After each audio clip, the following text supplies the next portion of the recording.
અમેરિકામાં બધું હોવા છતાં પણ કેટલાક લોકોને એવા વિચિત્ર શોખ હોય છે કે જેના લીધે તેમને જેલમાં જવાનો વારો આવતો હોય છે અને તેમની આ કરતૂતોનું પરિણામ પણ તેમના ધાર્યા કરતાં ઘણું જ ભયાનક આવતું હોય છે. 2013માં યુએસના નેચરલાઇઝ સિટીઝન બનનારા હસન ખાન નામના એક હવસખોર ડોક્ટર સાથે પણ કંઈક આવું જ થયું છે. હસન ખાન અમેરિકામાં ફિઝિશિયન તરીકે પ્રેક્ટિસ કરતો હતો. સારી આવક પણ ધરાવતો હતો, પણ મૂળ પાકિસ્તાનનો અને લંગોટનો ઢીલો આ ડોક્ટર 2007થી એક છોકરીના કોન્ટેક્ટમાં હતો અને આ છોકરી સાથે તેણે 2013 સુધી કામલીલા ચાલુ રાખી હતી. ચોંકાવનારી વાત એ છે કે હસન ખાને જે છોકરીને ફસાવી હતી તે જે સમયે માંડ 11-12 વર્ષની હતી. તેમ છતાં પણ આ હવસખોર છોકરીને પોતાના ગંદા ફોટા મોકલવા માટે ફોર્સ કરતો હતો, તેમજ લાઈવ વિડીયો ચેટમાં પણ નીચ પ્રકારની હરકતો કરતો હતો. જસ્ટિસ ડિપાર્ટમેન્ટના જણાવ્યા અનુસાર હસન ખાન આ છોકરી જ્યારે 15 વર્ષની થઈ ત્યારે તેને લઈને અમેરિકાની બહાર ફરવા પણ ગયો હતો અને ત્યાં પણ તેણે છોકરી સાથે એ તમામ પ્રકારનું કૃત્ય કર્યું હતું જે તેને નહોતું કરવા જેવું. હસન ખાને 2012માં નેચરલાઇઝેશન માટે અપ્લાય કર્યું હતું અને તેના 4 મહિના અગાઉ જ તે વિક્ટિમને લઈને ફરવા માટે પણ ગયો હતો અને તેની સાથે ત્યારે ફિઝિકલ પણ થયો હતો. જોકે નેચરલાઇઝેશનના ફોર્મમાં તેણે પોતાની આ કરતૂતોની કોઈ જ માહિતી નહોતી આપી અને મે 2013માં તેને સિટીઝનશિપ આપી દેવાઈ હતી. હસન ખાન અમેરિકાનો સિટીઝન બની ગયો ત્યારબાદ વિક્ટિમે તેની સામે આક્ષેપો કરી પોલીસ ફરિયાદ નોંધાવી હતી, જેના પરિણામે સપ્ટેમ્બર 2015માં તેની ધરપકડ કરવામાં આવી હતી અને તે વખતે તેના પર ખૂબ જ સિરિયસ ચાર્જીસ પણ ફાઇલ કરાયા હતા. ખાનની ધરપકડ કરાઈ ત્યારે પણ તે ફિઝિશિયન તરીકે પ્રેક્ટિસ કરતો હતો. સવાલ એ છે કે જે ડોક્ટર ટીનેજ છોકરી સાથે આવી કરતૂત કરી શકે, તેણે પોતાની મહિલા પેશન્ટ સાથે શું નહીં કર્યું હોય.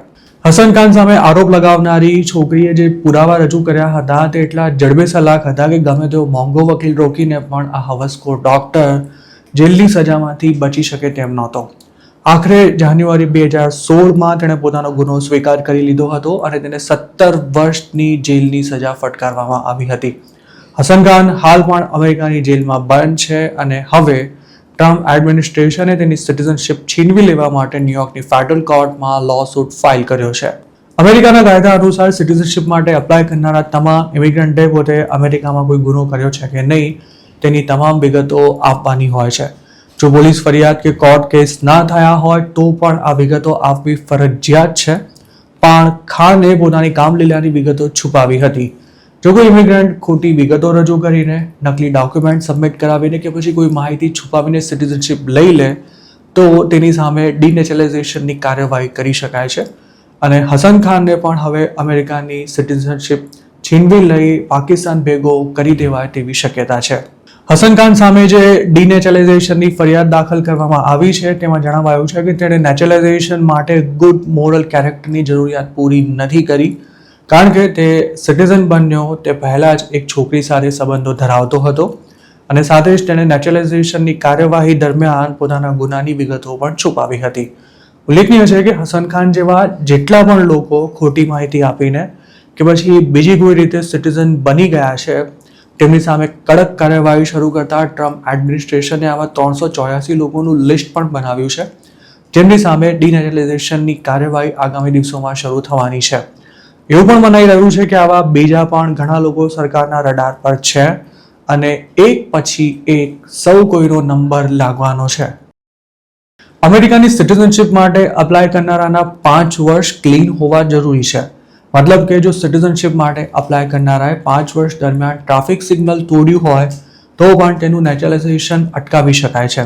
આ ઉપરાંત જેમણે ગંભીર ગુના કર્યા હોય તેવા ગ્રીન કાર્ડ હોલ્ડર જો સિટીઝનશિપ માટે અપ્લાય કરે તો તેમને સીધા જ ડિપોર્ટેશનમાં નાખી દેવામાં આવતા હોય છે. જે ગ્રીન કાર્ડ હોલ્ડર સિટીઝન બની જાય ત્યારબાદ તેને ડિનેચરલાઇઝ કરવાની કાર્યવાહી ખૂબ જ લાંબી અને અટપટી છે, કારણ કે ડિપોર્ટેબલ ક્રાઇમ કરનારા નેચરલાઇઝ્ડ સિટીઝનની સિટીઝનશિપ રદ નથી થઈ શકતી. આવા કેસમાં મોટાભાગે નેચરલાઇઝેશનની પ્રક્રિયા દરમિયાન ખોટી માહિતી આપી હોય કે પછી સિટીઝન બન્યા બાદ ખૂબ જ ગંભીર પ્રકારનો ગુનો કર્યો હોય તેમની સામે જ ડિનેચરલાઇઝેશનની કાર્યવાહી કરી શકાય છે. ટ્રમ્પ એડમિનિસ્ટ્રેશને છેલ્લા 1.5 વર્ષમાં 2 ઇન્ડિયન્સ સામે પણ ડિનેચરલાઇઝેશનની કાર્યવાહી કરી છે, જેમાં એપ્રિલ 2026માં જ ગુરદેવ સિંહ સોહાલ ઉર્ફે દેવસિંહ ઉર્ફે બુટા સિંહ સંધુની સિટીઝનશિપ રદ કરી દેવા માટે કોર્ટે આદેશ આપ્યો હતો. ગુરદેવસિંહ સોહાલને 1994માં જ અમેરિકાથી ડિપોર્ટ કરી દેવાનો ઓર્ડર થઈ ગયો હોવા છતાં પણ તેણે નકલી ઓળખ ધારણ કરી 2005માં અમેરિકાની સિટીઝનશિપ લઈ લીધી હતી.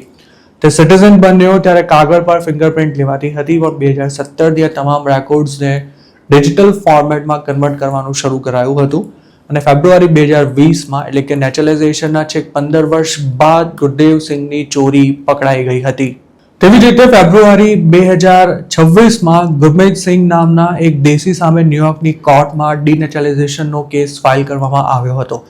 ગુરમીત 2011માં સિટીઝન બન્યો હતો, પણ સિટીઝન બન્યા બાદ તેને કોર્ટ દ્વારા દુષ્કર્મ અને અપહરણના ગુનામાં દોષિત ઠેરવ્યા પછી 20 વર્ષની જેલની સજા ફટકારવામાં આવી હતી.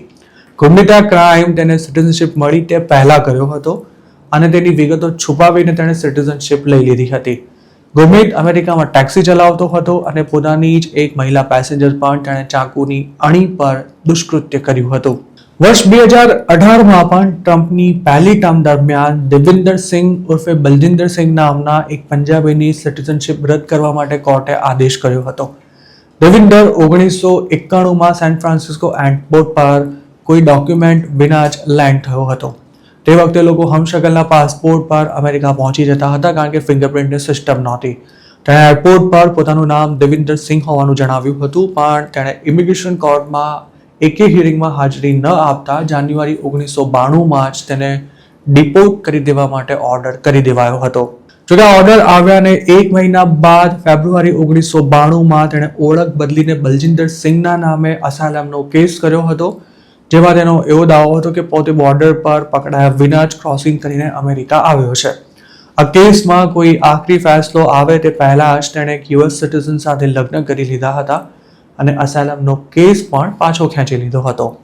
2006માં તે અમેરિકાનો સિટીઝન બન્યો હતો અને ન્યૂ જર્સીમાં રહેતો હતો, પણ સિટીઝન બન્યાના વર્ષો બાદ તેની ચોરી પકડાઈ જતા 2018માં તેની સિટીઝનશિપ રદ કરી દેવામાં આવી હતી. જો કોઈ નેચરલાઇઝ્ડ સિટીઝનનું સ્ટેટસ રદ કરી દેવાય તો પણ તેને ડિપોર્ટ કરવો આસાન નથી હોતો, કારણ કે તે પોતાની હોમ કન્ટ્રીની સિટીઝનશિપ સરેન્ડર કરી ચૂક્યો હોય છે. અમેરિકાની સરકારે અત્યાર સુધીમાં સેંકડો લોકોની સિટીઝનશિપ રદ કરી છે અને ટ્રમ્પની સરકારમાં આ આંકડો ઘણો વધવાનો છે તેવી પૂરી શક્યતા છે. પણ અત્યાર સુધી આવા કેટલા લોકોને ડિપોર્ટ કરી શકાયા છે તેનો કોઈ ડેટા અમેરિકાની સરકારે ક્યારેય જાહેર નથી કર્યો.